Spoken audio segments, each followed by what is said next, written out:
La evaluación hace parte de la vida esencial del hombre. Desde los orígenes de la humanidad, el hombre se ha pasado su vida evaluando desde las acciones más simples y cotidianas hasta las más complejas. Resolviendo las preguntas, el interés por evaluar inicia en el siglo II a.C., en las prácticas chinas para seleccionar personal. Hacia el siglo V a.C. se crean los cuestionarios que buscaban que el alumno analizara e investigara el porqué y el para qué de las cosas. Del siglo V hasta el XV después de Cristo, el estilo de evaluación educativa era dogmática. Con el surgimiento de las universidades, el modo de evaluación a través de los exámenes era más formal. Las evaluaciones se hacían orales y en presencia de lo que se llamaban un tribunal de maestros. Del siglo XVIII se establecen los exámenes escritos de ingreso a las universidades como comprobación de ser meritorio el ingreso. Hacia el siglo XIX nace la evaluación en la escuela tradicional, con la cual se miraba la capacidad de retener y almacenar la información.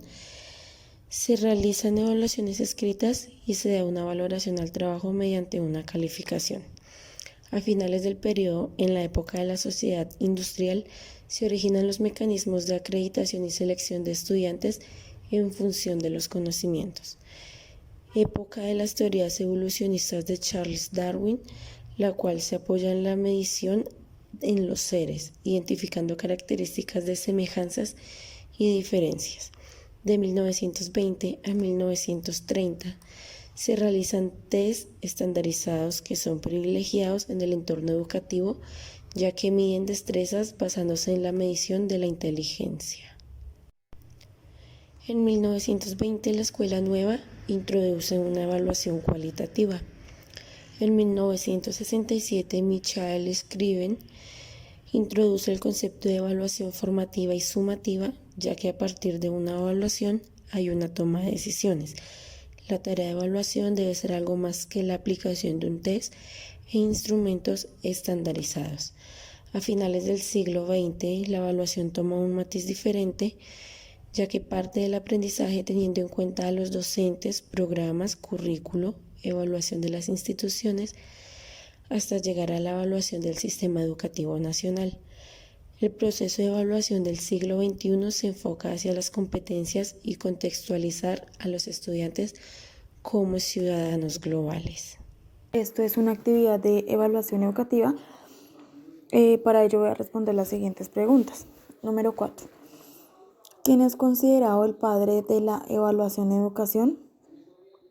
El padre es Ralph Tyler. Fue la elaboración de un modelo de él que generó en el campo educativo un paradigma pedagógico que acompañó a la educación durante un largo periodo.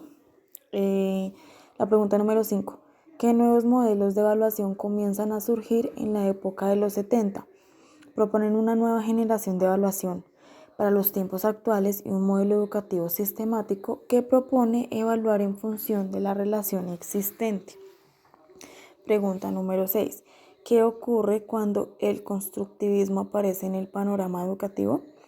El constructivismo en la educación postula que el alumno es el estructurador activo de su propio aprendizaje, es decir, el estudiante es el que construye su propio conocimiento a partir de la interacción con el objeto del conocimiento.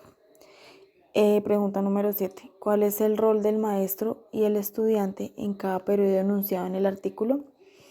Bueno, en este artículo cabe resaltar que el rol del maestro es impartir a cada uno de sus estudiantes un buen aprendizaje, y en el rol del estudiante es dejarse